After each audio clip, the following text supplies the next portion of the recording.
जय भीम, नमो बुद्धाय साथियों। मैं विजय लक्ष्मी गौतम, लक्ष्य कमांडर, भारतीय समन्वय संगठन लक्ष्य लखनऊ से।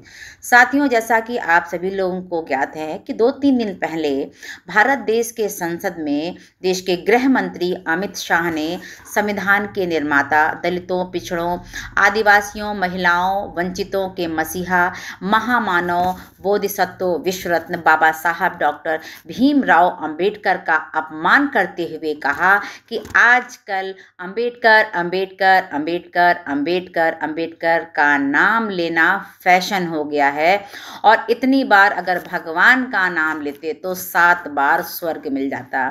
अमित शाह द्वारा दिया गया बाबा साहब डॉक्टर भीमराव अंबेडकर पर ये जो बयान है ये बेहद शर्मनाक, अशोभनीय, निंदनीय और अपमानजनक पूर्ण है।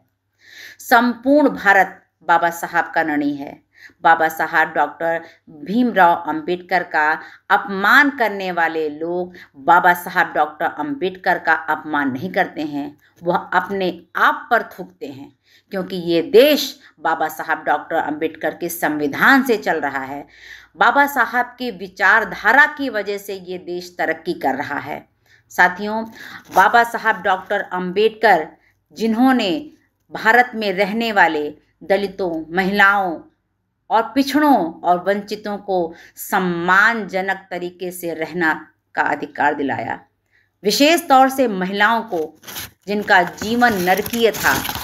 ये दूषित मानसिकता के लोग जो है मनु के विधान से देश को चलाना चाहते हैं, जबकि यह देश मनु विधान से नहीं संविधान से चलेगा। ये दूषित मानसिकता के लोग चाहते हैं कि एक पढ़ेगा, एक लड़ेगा, एक करे व्यापार और इन तीनों का सेवा करना शूद्रों का है कार्य। लेकिन बाबा साहब डॉक्टर अंबेडकर ने अपने संविधान के माध्यम से कहा कि नहीं, सब पढ़ेंगे, सब लड़ेंगे, सब करें व्यापार और अपनी अपनी सेवा सब करें। यह है बाबा साहब का संविधान। तो बाबा साहब का अपमान हम बहुजन समाज के लोग बिल्कुल भी बर्दाश्त नहीं करेंगे। मुझे तो बड़ा अफसोस होता है कि जिस पार्टी से चुनकर ये गृह मंत्री बने हैं, उसी पार्टी में महिलाएं सांसद हैं, दलित सांसद हैं, पिछड़े सांसद हैं। इन लोगों को चुल्लू भर पानी में डूब मरना चाहिए कि जिन बाबा साहब के बनाए हुए संविधान की वजह से ये चुनकर देश की संसद में पहुंचे हैं और उनका ही अपमान उनके सामने किया जा रहा था और ये मुंह में दही जमा कर बैठे हुए थे। साथियों, जो हमारे समाज के लोग हैं, जो ये चीज़ देख रहे हैं, उनको भी विचार करना चाहिए कि हमें ऐसे सांसदों और विधायकों का हमें बहिष्कार करना चाहिए जो हमारे वोटों से चुनकर जाते हैं और हमारी ही बात को वहाँ संसद में ना कर रखकर वहाँ पर दलाली करते हुए हैं। साथियों, अब ये जागने का समय है, ये चेतने का समय है, क्योंकि भगवान आपको आपके मुबारक हों।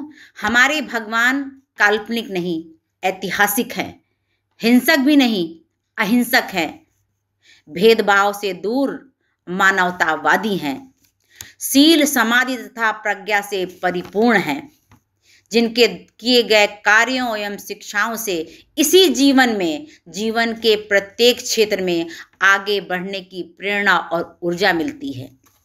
कहते हैं कि भगवान भगवान जपते थे और हम भूखे नंगे रहते थे, और अंबेडकर जपते हैं, सब बड़े मज़े से रहते हैं। साथियों, हम लोगों को ऐसे ही जागना होगा और अपने बाबा साहब के अपमान के जो उन्होंने किया है उसके विषय में आंदोलित होना पड़ेगा, क्योंकि हम बाबा साहब डॉक्टर अंबेडकर का अपमान किसी भी कीमत पर हम बर्दाश्त नहीं करेंगे। अगर हम लोग ऐसे ही सोते रहे, धीरे धीरे हमारा सब कुछ छीन लिया जा रहा है। आरक्षण को 3 भाग में बांटकर हम बहुजन समाज को ही लड़ाने का प्रयास किया गया।